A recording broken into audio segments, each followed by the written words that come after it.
Pada kesempatan ini saya akan menjelaskan materi terkait ruang lingkup sistem peradilan pidana. A. Pengertian sistem sebuah pengantar.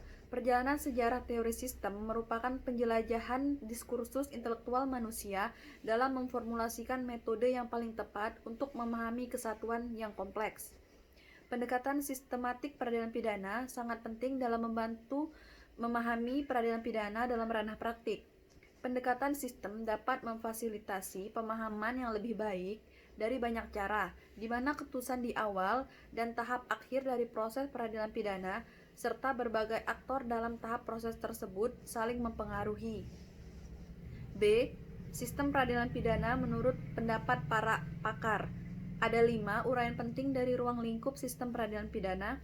Yang pertama, sistem peradilan pidana dilihat sebagai suatu proses yang berorientasi pada mekanisme atau tahapan administrasi peradilan pidana, baik itu tahap pra-adjudikasi, tahap adjudikasi, dan tahap pasca-adjudikasi. Kedua, sistem peradilan pidana dilihat sebagai suatu sistem yang berorientasi pada tujuan dan hasil dari peradilan pidana. Ketiga, sistem peradilan pidana dilihat secara komparatif dari beberapa model dan karakteristik sistem peradilan pidana. Keempat, sistem peradilan pidana dilihat dari komponen atau subsistem peradilan pidana yang berorientasi pada sistem kekuasaan formal di bidang hukum pidana, yaitu kekuasaan penyidikan, kekuasaan penuntutan, kekuasaan mengadili, dan kekuasaan pelaksanaan putusan. Kelima, sistem peradilan pidana sebagai bagian sistem sosial masyarakat. Selanjutnya, poin 1, sistem peradilan pidana sebagai suatu proses. Pemahaman tentang sistem peradilan pidana dapat dilihat dari elemen kata yang melekat dalam sistem peradilan pidana tersebut. Peradilan merupakan derivasi dari kata adil yang diartikan sebagai tidak memihak, tidak berat sebelah, ataupun keseimbangan dan secara keseluruhan. Peradilan di dalam hal ini adalah menunjukkan kepada suatu proses, yaitu proses untuk menciptakan atau mewujudkan keadilan. Sedangkan pidana adalah ilmu hukum pidana atau criminal scientific by law diartikan sebagai hukuman, sanksi dan ataupun penderitaan yang diberikan yang dapat mengganggu keberadaan fisik maupun psikis dari orang yang terkena pidana itu. Sistem peradilan pidana Indonesia sebagai satu konsep telah tertata dalam perangkat unsur-unsur yang tertuang dalam bentuk-bentuk ketentuan KUHP. Dilihat dari beberapa kerangka dasar kelembagaan dan proseduralnya, KUHP membaginya dalam 3 fase. Yang pertama, fase pra-adjudikasi, yang kedua, fase adjudikasi, dan ketiga, fase purna adjudikasi. Fase pra-adjudikasi yang disebut dengan pemeriksaan pendahuluan atau pemeriksaan permulaan atau penyidikan, yakni suatu proses yang mendahului pemeriksaan pengadilan berupa identifikasi tersangka, pengumpulan alat bukti, dan atau dokumen oleh penyidik. Yang diperlukan penuntut umum untuk menyusun surat dakwaan yang diajukan dalam sidang pengadilan. Fase adjudikasi yakni untuk pembuktian perkara pidana di depan hakim. Selanjutnya yang ketiga, fase purna adjudikasi yaitu tahap setelah putusan pidana dijatuhkan oleh hakim termasuk upaya hukum biasa dan luar biasa. Selanjutnya, poin yang kedua yaitu sistem peradilan pidana sebagai suatu sistem. Menurut Romli Atmasasmita, ciri pendekatan sistem dalam peradilan pidana ialah titik berat pada koordinasi dan sinkronisasi komponen peradilan pidana, dalam hal ini kepolisian, kejaksaan, pengadilan, dan lembaga permasyarakatan. Selanjutnya, pengawasan dan pengendalian penggunaan kekuasaan oleh komponen peradilan pidana. Selanjutnya, efektivitas sistem penanggulangan kejahatan lebih utama dari efisiensi penyelesaian perkara. Dan terakhir, penggunaan hukum sebagai instrumen untuk memantapkan the administration of justice. Istilah criminal justice system atau sistem peradilan pidana yang biasa disingkat SPP menunjukkan mekanisme kerja dalam penanggulangan kejahatan dengan mempergunakan dasar pendekatan sistem. Remington dan O'Hlin mengemukakan criminal justice system dapat diartikan sebagai pemakaian pendekatan sistem terhadap mekanisme administrasi peradilan pidana. Sebagai suatu sistem, peradilan pidana merupakan hasil interaksi antara peraturan perundang-undangan, praktik administrasi, dan sikap atau tingkah laku sosial. Pengertian sistem itu sendiri mengandung implikasi suatu proses interaksi yang dipersiapkan secara rasional dan dengan cara efisien untuk memberikan hasil tertentu dengan segala keterbatasannya. Setidaknya dalam sistem peradilan pidana dilaksanakan 4 subsistem utama yang memiliki kewenangan dalam 1. Fungsi pembuat undang-undang, lawmaking function. Yang kedua, fungsi penegakan hukum, law enforcement function. 3. Fungsi pemeriksaan persidangan pengadilan, function of adjudication. Yang keempat, fungsi memperbaiki terpidana, the function of correction. Selanjutnya, poin ketiga, sistem peradilan pidana sebagai suatu model. Umumnya di Amerika yang sering dikenal hanya 3 model, yaitu due process model, crime control model, dan family model.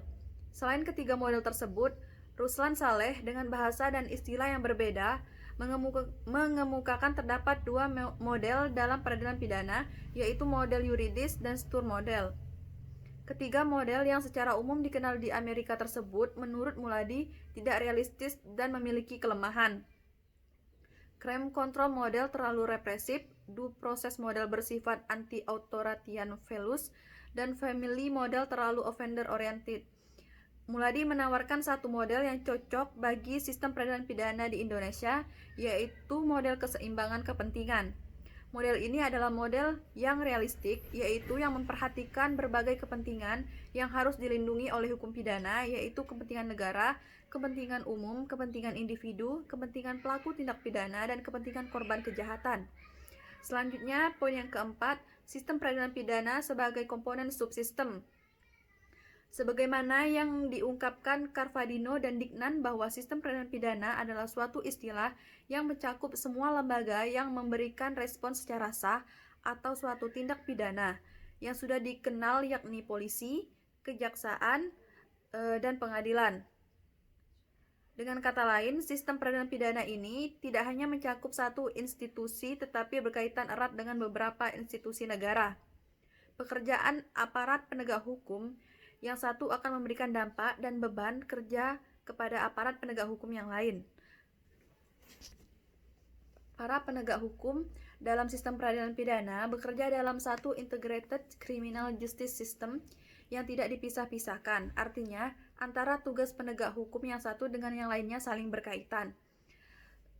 Dengan demikian, jika dikaji dari perspektif sistem peradilan pidana, criminal justice system, maka di Indonesia dikenal 5 institusi yang merupakan subsistem peradilan pidana. Terminologi 5 institusi tersebut dikenal sebagai pancawangsa penegak hukum, yaitu lembaga kepolisian, kejaksaan, pengadilan, lembaga permasyarakatan, dan advokat. Selanjutnya, poin yang kelima, sistem peradilan pidana sebagai sistem sosial masyarakat. Menurut Sanford H. Kadis, sistem peradilan pidana dapat dikaji dalam perspektif normatif, administratif, dan sosial. Sistem peradilan pidana dari aspek sosial sebagai sistem sosial yang merupakan pendefinisian yang terkait dengan seluruh unsur-unsur dalam masyarakat dan cakupannya. Tidak hanya dalam lingkup hukum pidana yang diundangkan oleh pembentuk undang-undang, melainkan juga meliputi ketentuan-ketentuan masyarakat di semua tingkatan. Menurut Geoffrey Hazard, dalam melihat sistem peradilan pidana melalui 3 bentuk, yaitu pendekatan normatif, administratif, dan sosial. Pendekatan sosial memandang komponen subsistem peradilan pidana merupakan bagian yang tidak terpisahkan dari suatu sistem sosial, sehingga masyarakat secara keseluruhan ikut bertanggung jawab atas keberhasilan atau ketidakberhasilan dari subsistem penegak hukum tersebut dalam melaksanakan tugasnya. Memahami lembaga peradilan pidana itu mengisyaratkan pada suatu pengertian bahwa peradilan pidana merupakan bagian dari suatu sistem sosial yang bersama-sama dengan masyarakat mengatur dan menyelesaikan berbagai macam problematika yang terjadi. Sehingga peran lembaga peradilan pidana harus responsif terhadap dinamika masyarakat. Selanjutnya yang C, fungsi dan tujuan dari sistem peradilan pidana. Davis, Corral, dan Thirer menjelaskan fungsi dan tujuan dari sistem peradilan pidana yang terpadu, yaitu pertama, adanya perlindungan terhadap publik dengan mencegah dan menangkal kejahatan serta merehabilitasi. Yang kedua, menanggulangi pelanggar dengan melumpuhkan yang berpotensi mengancam masyarakat. Ketiga, memelihara hukum dan ketertiban. Yang keempat, menghukum penjahat dengan memperhatikan prinsip hukum. Yang kelima, mendata ketidaksetujuan sosial atas perilaku yang dikecam dengan menghukum penjahat. Yang keenam, memberikan perlindungan dan bimbingan kepada korban kejahatan. Selanjutnya, dengan mengutip Muladi, Oliviane Agustin mendeskripsikan sistem peradilan pidana berorientasi pada 3 ukuran tujuan dalam menilai berhasil tidaknya sebagai sarana mencegah dan menindak tindak pidana, yaitu pertama, keberhasilan menciptakan rehabilitasi dan resosialisasi bagi terpidana. Kedua, keberhasilan mencegah timbulnya kejahatan. Ketiga, keberhasilan dalam menciptakan kesejahteraan sosial. Pada umumnya, tujuan besar dari sistem peradilan pidana antara lain melindungi masyarakat dan menegakkan hukum. Selain itu, tujuan sistem peradilan pidana memiliki beberapa fungsi penting, antara lain 1. Mencegah perbuatan kejahatan. 2. Melakukan penindakan terhadap pelaku delik dengan memberikan pemahaman bahwa pencegahan tidak efektif. 3. Mengkaji kembali dengan melakukan tinjauan ulang atas aspek legalitas parameter pencegahan dan penindakan. Yang keempat, putusan pengadilan dalam memutuskan salah satu tidaknya atas pelaku yang ditahan. 5. Disposisi yang relevan atas pelaku yang dikatakan bersalah. 6. Lembaga koreksi sebagai perangkat negara yang mendapatkan legitimasi dari masyarakat terhadap perilaku pelanggar yang melanggar hukum pidana. Menurut Marjono Reksodiputro, mencanangkan beberapa tujuan yang hendak dicapai sistem pidana. Yang pertama, melakukan upaya mencegah masyarakat berpotensi menjadi korban kejahatan. Yang kedua, menuntaskan setiap perkara kejahatan sehingga terdapat tingkat kepuasan dari masyarakat karena telah ditegakkan hukum terhadap si pelanggar pidana. Ketiga, mengupayakan agar si pelaku kejahatan tidak melakukan pengulangan pidana. Secara sederhana, tujuan sistem peradilan pidana dalam pemahaman Leobi Lukman bahwa pencapaian tujuan sistem peradilan pidana adalah berusaha untuk menghilangkan kejahatan, bukan penjahatnya, guna mencapai masyarakat yang terhindar dari kejahatan. Selanjutnya, yang terakhir ada poin D, 3 bentuk pendekatan sistem peradilan pidana.